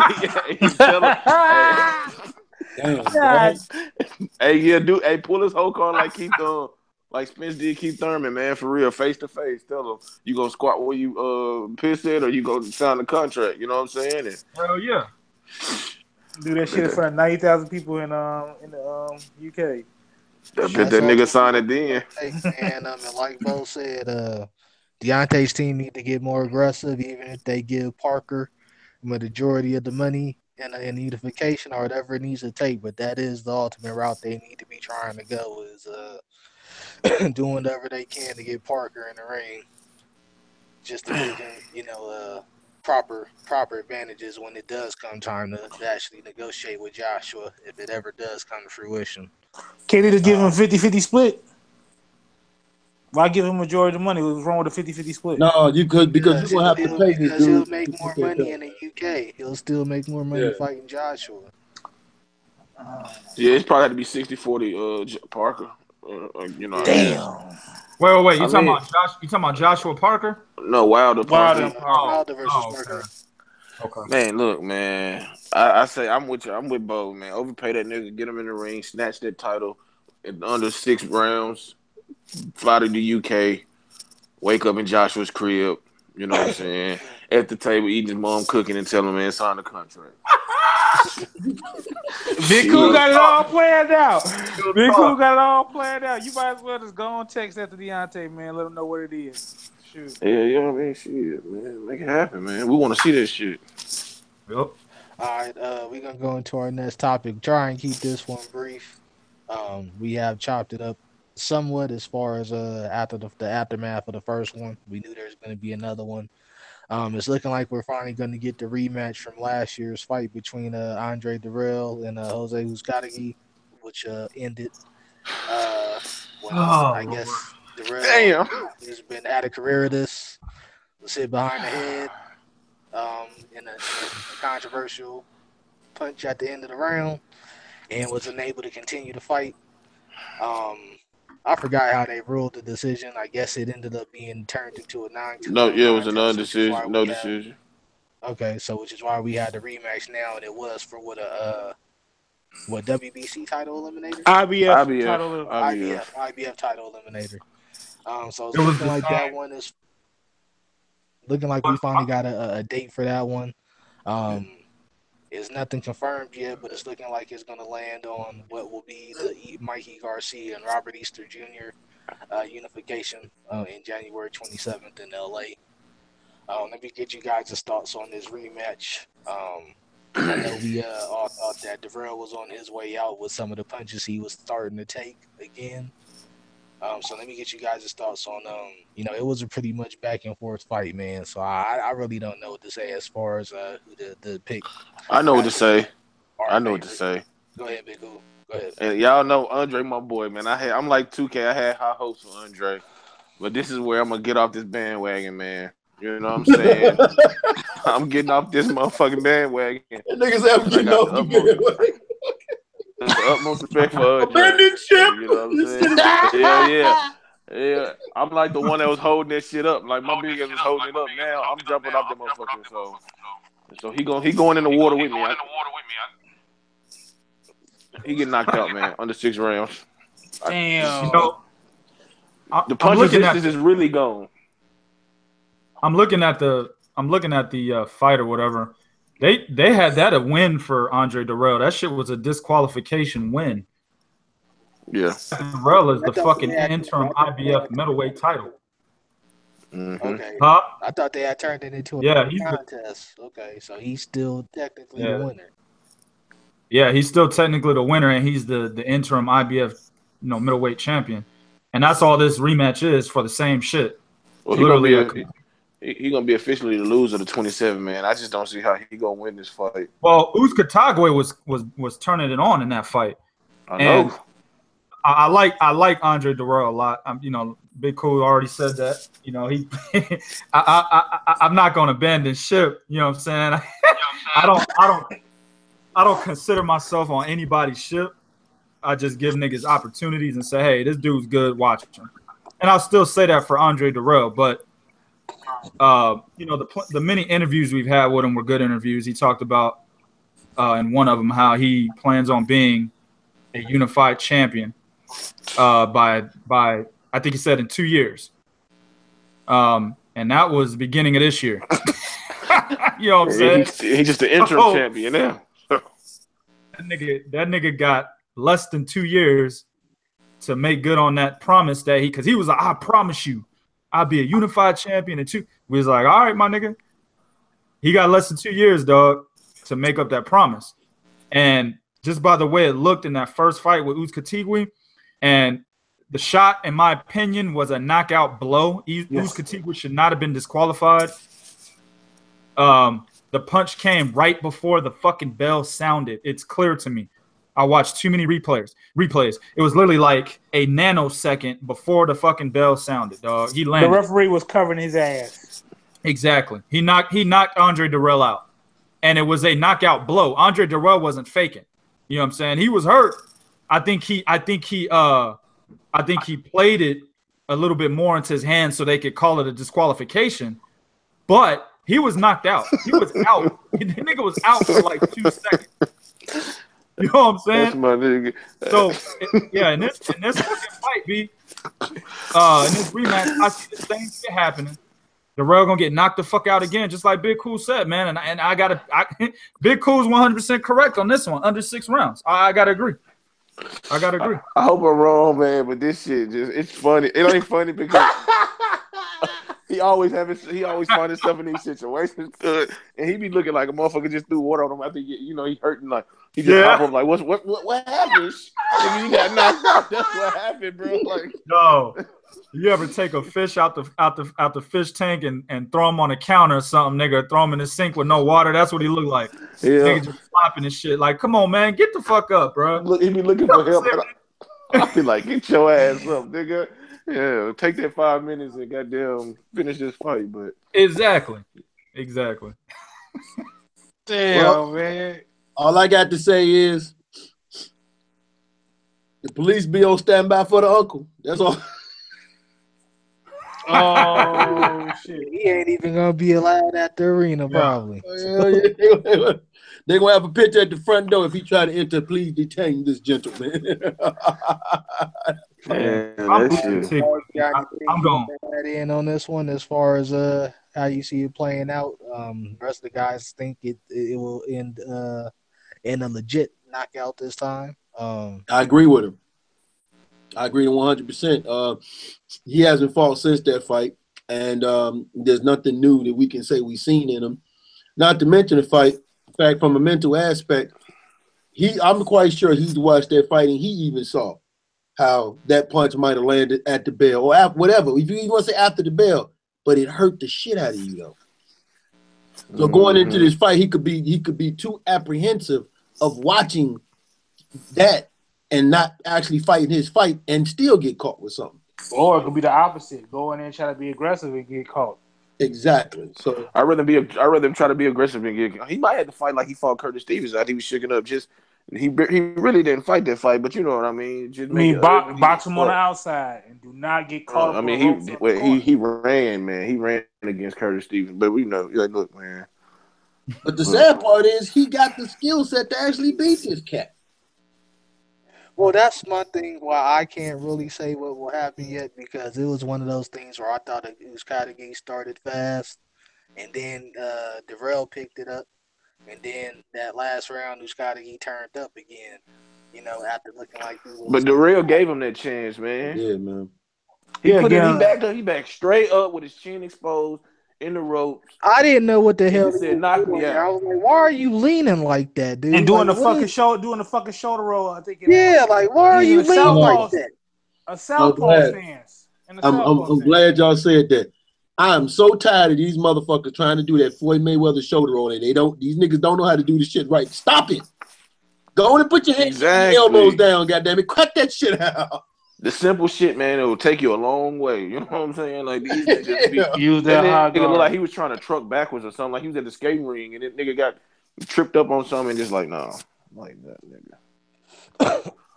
All right, but hopefully we get some finalization on that one, as well as the Mikey Garcia Robert Easter unification. Definitely one we're looking forward to here, man. With that said, we're gonna go into our next one, which is one of the weirder stories. That came out, of course. Kazuto Ioka, one of the better flyweight titleists out there, or was, discovered the Lord pussy, and decided to vacate his flyweight title, according to his father. In Japanese news last week. We gonna pass it on to TK on this one, just to get his take on what this does to the flyweight division with him dropping his belt. I didn't even know that shit happened. To be honest with you, this is news to me. Yeah, this was just last week, man. His father was like, yeah, he normally fights on New Year's Eve, and when they So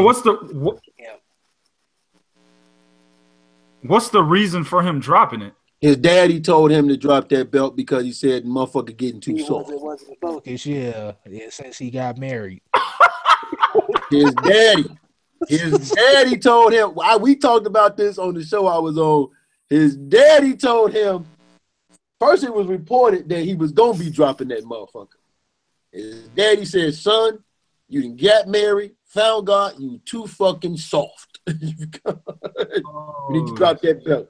He said, "Either you need to get focused and recommit, or get the fuck out the sport." And this is Ioka? Yeah. Yeah, man. Nigga chose that coochie. Wow. I see his wife. She like some kind of some pop singer over there, man. So I'm like, okay. Well, this is the thing, though, man. Like, I like Ioka. He's a good fighter. I think before he dropped his title, he had like 5 or 6 title defenses. I can't remember right now. I'm not looking at it, but he was a good fighter, man. But cats like Donnie Nietes, the cat new on the scene who's a WBC champion, Dago Higa. I did a video on him. Those two cats were gunning for him, man. It was only a matter of time. I think Donnie Nietes has been the best 112 pounder for quite some time now. You know what I'm saying? But Ioka's always been ahead of him because he hadn't lost since losing to Amnat Ruawong, back 2012 or some shit, 2014, something like that. Always just been ahead of him. But Donnie Nietes, in my opinion, is the real king of that division. And he's been wanting to beat that ass for quite some time now. So it is what it is. His dad is saying, hey, you a soft motherfucker, because he sees the killers out in that division. You know what I'm saying? He's like, if I allow you to be state champion, you know what I'm saying, you stay on these killers' radar. I ain't trying to lose a son to this game. You know what I'm saying? Go ahead and drop that title, nigga. Go into that radar. Because motherfuckers, like, I'm telling y'all, man, Dago Higa's the truth. 14-0, 14 knockouts. Yeah. That motherfucker's the truth, dog. Yeah. And he's coming out of Japan as well. He will knock Kazuto Ioka the fuck out. I'm telling you that right now. You know what I'm saying? Johnny Nietes outboxes Kazuto Ioka for 12 rounds, B, if he doesn't knock him out. You know what I'm saying? What about Sho Kimura? Sho Kimura's 115. No, he's a 112. Kimura's the one that just fought Cal Yafai, dog. Oh, no, I'm thinking Ashita. My bad. Sho Ashita. Yeah, Sho Kimura, exactly. Yep. It's a good fight. And that's what I'm saying, man. There's too many killers at that division, man. That's probably why I told him to drop his belt, real talk. He probably seen, said he's too soft, he's not being focused. And he said, fuck it, you'll lose to these guys. Let's get you focused and bring you back. With him being married and, having a wife now. It has nothing to do with that. It's the fact that his father foreseen what was in the division for him. He didn't want him to lose. That's what I think. I think his daddy saw that Keith Thurman interview and said, "No, man, you ain't finna end up like that. Go ahead, get that shit." Yo, telling you, bro. Yo. So what should he do from this point? How does the person? Oh my goodness, this is a weird question, but how does a person get that killer instinct back? Or man, you don't get a new division. Yeah, Or drop down or something. I mean, if he ain't got it to. I mean, he don't want to compete. That's what it sounds like. You know what I'm saying? He don't want to compete for real. Yeah. That shit is hard to get back when you lose that, man. You don't. That shit is hard to get back. And he really admitted fear, I guess, of, my dad said that. I'm like, nah, Dad. You know what I'm saying? I'm going to fight these niggas. I'll get my ass whooped. But he admitted that, he's fearful of that shit. So, yeah. Retire. Yeah, it's time for him to go. 28 years old. Time to go. Damn. Maybe he could be a backup singer for his wife or whatever. You know what I'm saying? Nah, I said it best. Pussy kills. Exactly. Well, come on, dog. I mean, even Marvin Hagler said it's hard to wake up in silk pajamas and go hit the grind. Yeah. I mean. So we'll go into our next topic, man. We got a date finally, and I actually thought we were gonna get faster draws in this tournament. Bringing up Nas. Cameron's a better rapper than Nas. Oh Lord, Jesus. I'm just fucking, man. I'm just playing. Go ahead. Oh, I'm about to say. That nigga, man, you gotta keep that whole ring low IQ trolling shit on fucking social media, nigga. Don't be bringing that shit over here. Hold on, wait a minute. Stuck that shit in too. Wait a minute, the whole panel got quiet. My boy Bernard was probably like ready to hit the exit button. No, I'm gonna get the fuck out of here. I'm not gonna hit. Hey, I'm not Twine, nigga. Oh, shit. That nigga B was ready. Oh no, I'm not Twine. I was listening. I was trying to see what 2K was about to say because I know he's gonna go in. I looked at his camera better than us. I was like, oh, this nigga done bumped his head. Nigga forgot to hit the mute button. Nigga forgot to hit the mute button. Yeah. That ring low IQ trolling, nigga. Well, we got George Groves versus Chris Eubanks Jr. and what is it? Quarterfinal or semifinal? I think Semi-final. Semifinal of the World Boxing Super Series 158 division. Of course, it would be for Groves. I don't know what title he fucking holds right now. WBA. Okay. It'll be for that title. These two do have a little bit of history as far as past sparring encounters. I mean, it should be an interesting. Somebody mute this shit, man. Who wash your hands, man? Been a lot of back and forth already between both of them. Let me get you guys' early take, but this one will be on February 17th. So I guess they'll have proper time to recover from whatever injuries from their last bouts. Man, let me get you guys' early take on this one. Of course, there's a storied sparring history. Some tend to say that Eubanks Jr. got the better of Groves when they were sparring in previous camps. Groves, however, says, that doesn't make any difference, and he hasn't been in there with anybody with my kind of experience. So let me get you guys' early take on this one, man. I'm going to start off with Bernard on this one. I got Eubanks winning, man. I'm gonna call it for what it is. I know Eubanks is a one-dimensional fighter, but he's very aggressive, and I feel that Groves doesn't have that. What's the word? Doesn't have that. I don't see him being that much of aggressive as Eubanks in this fight. Eubanks is young. When he attacks, he comes with a barrage of punches, and if he knocks you down, he's gonna finish you off. So, and we've seen George Groves get knocked out by Carl Froch. So, I don't see this fight even going. I see this fight going past 6 rounds, but not past the 8. I say TKO victory by Eubanks. All right, I'm gonna pass it to your partner. All right, man. What's your early take on this one? My take on it is that all the reasoning and all the things for Chris Eubanks to win is there, but he's gonna have to be leery of George Groves' power. The man still got some pop. Eubanks he's got the faster hands, he's got the better reflexes.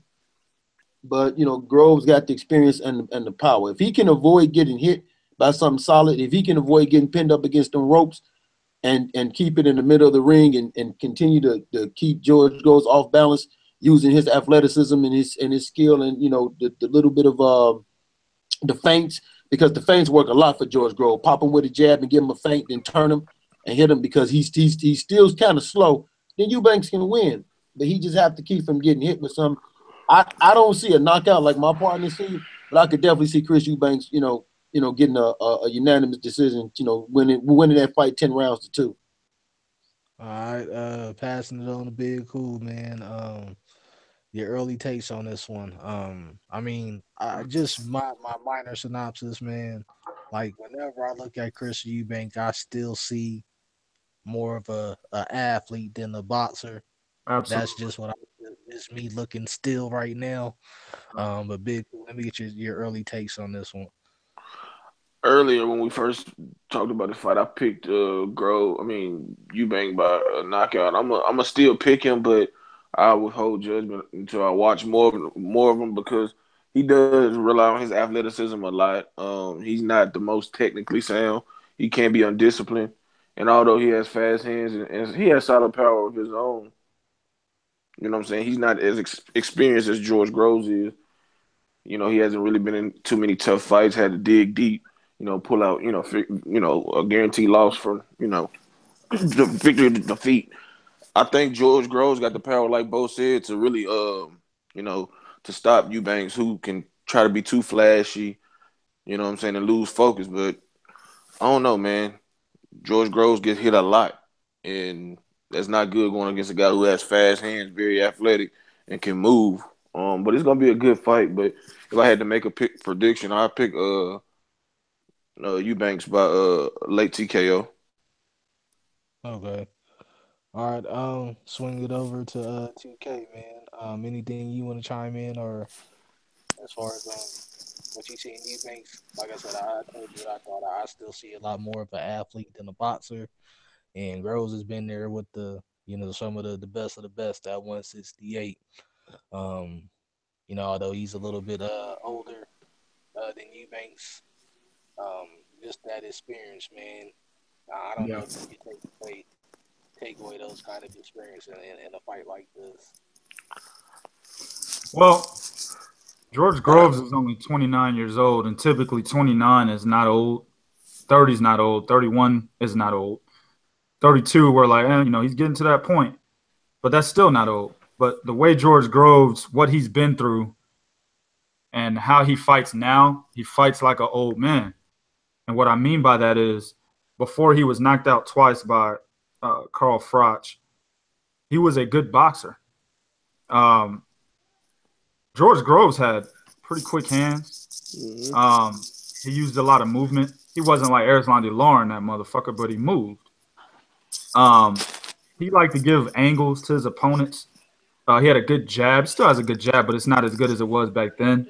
He threw nice combinations. That's why he gave James DeGale such a hard time and ended up beating him, right? But since losing to Carl Froch, he's become a different fighter. He's more in the pocket. He seems to be more trying to bully motherfuckers instead of actually box them. Still uses the jab, but he doesn't use it that much as he used to. He uses it more so to get close to his opponent. He gives angles, but his footwork isn't as fluid as it used to be. You know what I'm saying? Totally different fighter than he was before losing to Carl Froch. I think the George Groves before Carl Froch would have mopped the floor with Eubanks Jr. The George Groves of today, he's going to lose. And it's because of the way he fights. He's going to be in range the entire fight of whatever Chris Eubanks Jr. wants to do. You know what I'm saying? And I agree with you 100%. He's absolutely 100% more of an athlete than he is a boxer. He's not a good boxer. He's fundamentally very, I don't want to say weak, but he's limited. Flawed. Very, very fundamentally limited. You know what I'm saying? And you saw that against Billy Ho. I'm going to do a video on Chris Eubanks Jr., man. There's a lot of pub around this dude for no fucking reason. And if you just look at how he fights, what he's done since losing to Billy Ho, he still has not done shit. Who'd he beat? Arthur Abraham? Arthur Abraham is 79 years old. You know what I'm saying? And my man Gilberto Ramirez already exposed that fact before he fought him. So what has Eubanks Jr. done to get all this pub? And then he's getting into the ring with another motherfucker that's past his prime again.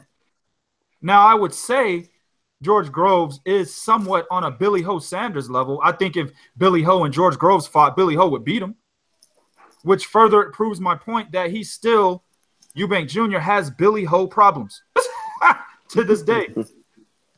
So he's going to win this fight, and he's going to be in the final of the World Boxing Super Series.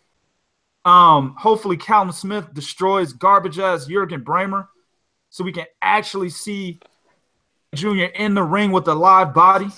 You know what I'm saying? And even Callum Smith, in my opinion, is not as good as people say, but at least he's a live body. At least he's a motherfucker we can say, yeah, he's got an opportunity to win this fight. Yes, George Groves does, but again, he's an old fighter, man. He fights old. I got Eubanks Jr. I don't know about knockout, but I got him winning this fight, definitely. All right. So we'll definitely keep tuned in for that one. Definitely one of the more exciting bouts of that 168 tournament. That's lacked a lot of big names being in it. Like the cruiserweight tournament of the Super Series. But it's starting to round out into, the semifinals where we got some, it's starting to heat up and got some good fights happening, man. So excuse me. We'll go into our next topic from here, man, and try and keep this one short. We talked about a couple of Japanese fighters already. New Year's Eve, they always do this yearly. Their top guns come out for a New Year's Eve show. Now you knew he's been on there plenty of times. Kazuto Ioka, who we just said vacated his title, he was slated to be on it before this mishap, but with him and his father and vacating the title.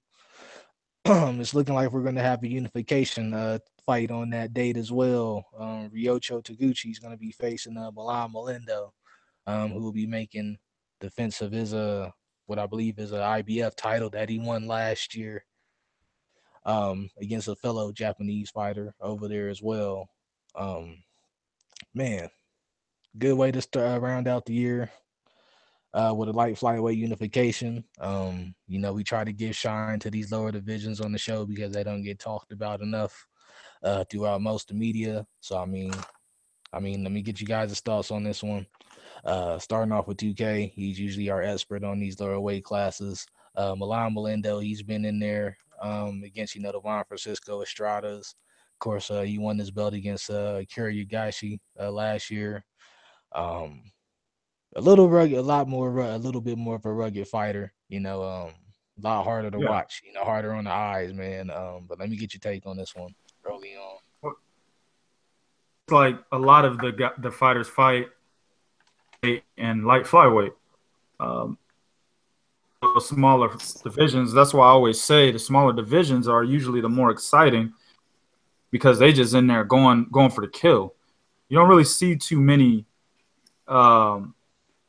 the lower divisions just setting traps, staying on the outside. You don't really see that much. I mean, that happens, of course. End up getting into firefights. type fights and swinging for the fences, and that's the type of fighter Melindo is. Knockout puncher. But he is going to rough you up. He will hit you below the belt, very similar to Orlando Salido. Yeah, that's actually going to be my comparison when I was breaking it. Yeah. Yeah. And Taguchi would be that I'd say he'd be on the side of the boxer, but not I don't think he's like a pure 100% boxer, but he'd be on that side. You know what I'm saying? He does use a jab. He does fight on the outside, but he also gets caught in the phone booth type fights as well. Where you can see that happen is his draw against Carlos Canizales. You know what I'm saying? That was last year, I believe. A fight almost through and through. You know what I'm saying? So it's a good fight. It's a good unification fight. It's for the IBF and WBA titles. I got to go with Taguchi because he's the more well-rounded fighter. That he can do it. He can fight from the outside. I'm not too keen on his inside fighting, but he does have the IQ to be able to, how do I say, contend with the more rough and rugged sound Melindo. So I'm going to go with Taguchi. I'm going to try to keep it short. I'm going to go with Taguchi, man. I got him winning probably, I'd say 116, 112. Might be a little closer than that. I say 115, 113 for Taguchi. We should see a firefight in this one. All right, fellas, any of you guys want to chime in on this one? I think, look, this is one of those fights that, and I hate to say this, a lot of people don't pay attention to it, but to go back to what 2K said, the reason why I like the smaller guys, you're never going to see an out of shape 108-pound fighter. Oh, right. You know what I'm saying? Like, you ain't going to see no out of shape 108-pound fighter. You ain't going to see no, like when these dudes fight you, and the motherfuckers ain't coming in, even if they come in on moment's notice, it's like Rumversad, but they come ready. Yep. And that's what I like about it. But to 2K's point, Taguchi has shown that even if he wants to get in the mix of it, he definitely goes to the body really good. But even if he wants to get in the mix of it, he has better boxing skills than what's his name? I can't think. Melindo. Right, Melindo. He has better boxing skills than Melindo, and he has a better ring IQ. And in my humble opinion, from watching, I saw one of Melindo's fight, and I'm like, sometimes he gets in a certain pattern where you can definitely tell, okay, he's just fighting just to be fighting. Like, there's method to what he's doing. He's just fighting just to be fighting. To where when you watch Taguchi, he's not fighting just to be fighting. There's actually a purpose behind the way he fights. So yep. I got Taguchi winning this fight. I don't know about knockout either, though. I'm with 2K. I mean, one of the things that always makes weird about Taguchi to me is that he's one of the taller guys in that division, yet he gets in the firefights. So I mean, I think he makes things harder than himself in some fights. Yeah, he does. If he was able to use his height more, which I think he'll try to do in this fight, but like I said, against Melindo, he's a guy that's pretty rugged. He'll go after you. Like 2K was alluding to in a Salido kind of way, and attack your body, and make it a rugged fight for you. So it's a matter of Taguchi just being able to stay disciplined on the outside and not getting drawn into that. But either way, I still think he has enough of firepower, whether it's inside or out, to win this fight. So I'm gonna go with a majority decision for Taguchi in this one. All right, swing it over to Bernard, man. What you got for the fuckery of the week for us this week? I'm going with wow. It's a down between Eddie Hearns and Eddie Hearns already said he's officially. He gets it like every week with us. Yeah, he's gonna get it regardless until he changes his tune, man. But I want to go default, huh? I'm sorry. I said that motherfucker gets it on default. Man, you're not gonna give us the fight. You want to stretch that shit out. I want to go on Jim Lampley's recent comments, man. On I told a few of y'all earlier on what he said about Gamboa. He's like, "Yeah, Gamboa getting his 17th chance," and then it was just like Jim Langley was just making a lot of slick ass comments from a commentator that we already know is biased, who claims not to be biased, but he's biased. He made some slick comments. Then after the Gamboa won, he made a statement, and I can only paraphrase it, where he said, "This is nothing but like Sosa lost because of what happened with the victory. Not the victory, because of the draw he got with Nicholas Walters." It was like, yo, it was just too many slick dumb comments, man. And he gets the award for this week. And I'm gonna just tell anybody, if you really want to listen to a broadcast of boxing commentators, when it comes to HBO fights, do not watch HBO commentators. Go, nothing against Roy Jones Jr. Nothing against him. It's just that, sometimes you could tell he's been hitting his head too much because he sometimes slurs his words. I would tell y'all to go look at what's the UK Sky Sports? Yeah. Sky Sports Box broadcast, Nation. Box Nation as well. When it comes to HBO fights, they break down the fights. When it comes to UK fighters, they tend to be biased. It's understandable, but in the end, majority of the time they do kind of see it's an unbiased commentary. So I'm telling you guys that's new to the show, that's listening, the casuals, go over there and listen to them. Don't listen to Jim Lampley, man, because he's gonna put that bullshit in y'all head, and then y'all gonna come in these rooms with them one-sided dumbass comments because y'all heard what the fuck he had to say. Don't listen to him. Jim Lampley gets the award for this week. Speaking of Lampley, he knows why, but yeah, we're gonna have to hear him for the next or for the foreseeable future. Still with HBO. Of course. Anyways, man, yeah, I guess that's gonna take us to our U.O.E.N.O segment of the week, man. Some pretty good stuff this week. First, we want to give a shout out to Winky Wright. It's his birthday, so shout out to him. He's been a guest on the show previously. Word up. Happy birthday, Winkster. Then also, for our fact for today, man, on this day in 1982, Larry Holmes retained his WBC title against Randall Tex Cobb in the 15-round decision. So shout out to Larry Holmes, man, known for his jab. And, a lot of these guys, I mean, I've been saying it the last couple weeks, you just don't know how simple things can be in boxing until you see a sharp jab. And yeah, people play around with it. A lot of people play around with it in the game these days. And, yeah, it's just a lost start. A lost start, man. Simple punch, but it controls and dictates so much, man. So shout out to Larry Holmes for that. And all the other great guys who had jabs in the past. With that said, man, anybody got something for the final blow this week? Hey man, rest in peace to that cat Cesar Omar. Yeah. Being trained by Joel Diaz, man. He had a car accident, man. Signed to rest in Golden, peace. I believe, right? Yeah. Yeah. Okay.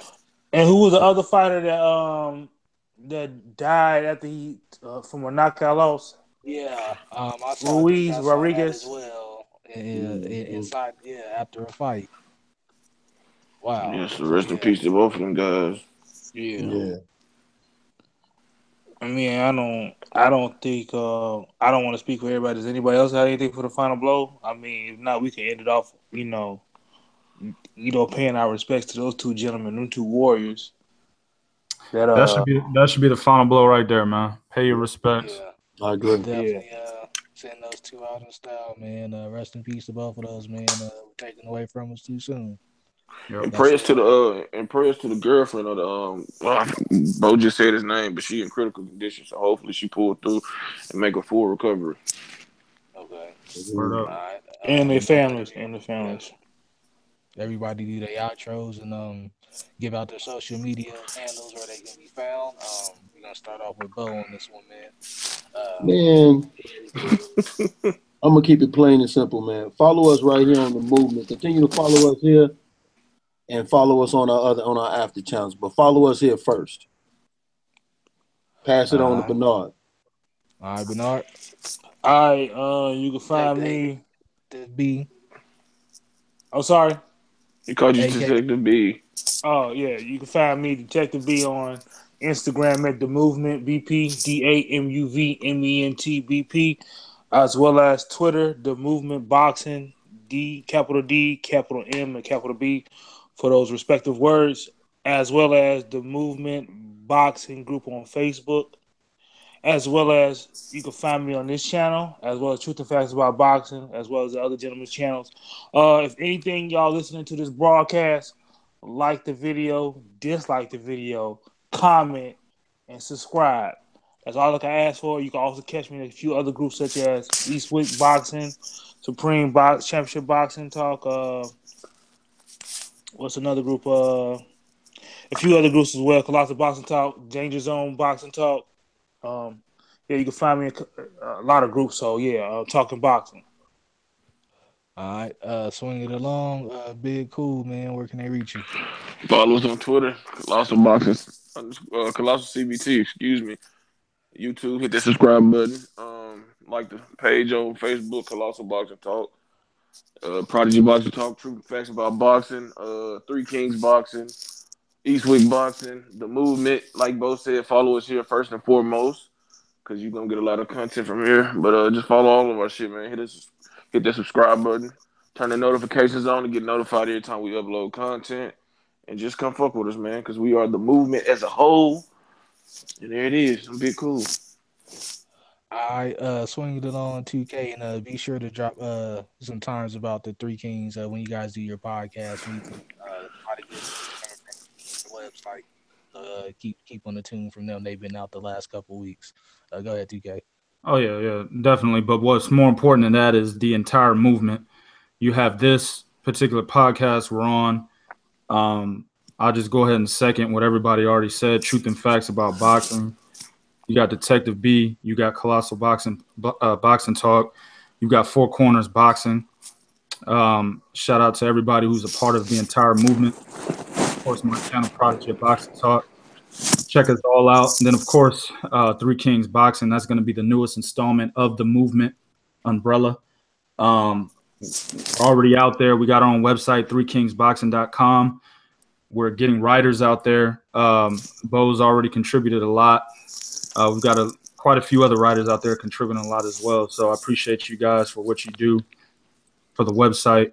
But for everybody listening and people tuning in after this broadcast ends, be sure to check for the movement umbrella. That's everything that's underneath it, man, because this is going to be real boxing talk, real boxing news, real boxing media.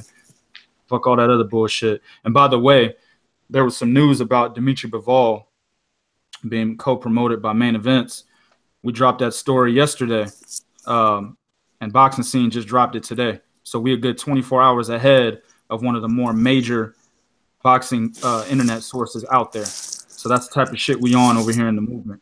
Real talk. Actually, I actually broke that story this morning with Willie the Kid. We did a show earlier, and he talked about that early this morning. So what time? We did a show like around about, I think, like 1 o'clock. Yeah, I seen that shit. Yeah. You talking about 1 o'clock in the morning or 1 o'clock? No, in the afternoon. I thought it was the morning. Yeah, no.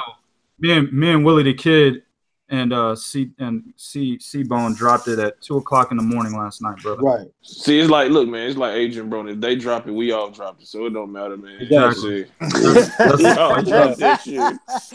It's like, okay, he dropped it. We did it too, big bro. Yeah, big bro. It's all that, you know. So, well, in your case, it's grandpa, but you know, man, ain't no. Oh, thing, man. Hey, we're gonna end the show, man, right there, bro. Yeah. You didn't get a chance to let 2K let them know what time Three Kings Boxing podcast starts. Man. Yeah. No. We're not doing that. Okay. We good. Just right now, just follow the website. Follow us on Instagram, Twitter, Facebook, and then we'll be in touch with everybody when the actual real podcast drops. Okay. We got to push the movement for real though. For real, seriously though, we got to start pushing this shit. Like for sure. Push everything. We support each other. Yeah. Yeah. I want to shout out to Mike from Pound for Pound as well. One of the guys that follows us, also a big contributor to the movement. You know, with their podcast, him and Bo, they do their thing weekly as well. Of course, I'm Twine the Divine Liberty. Movement. Catch us here on Sundays, man. And yeah, support all the other fellas, man. Come on, Boxing Talk, Choose Your Basketball Boxing, the Prodigy.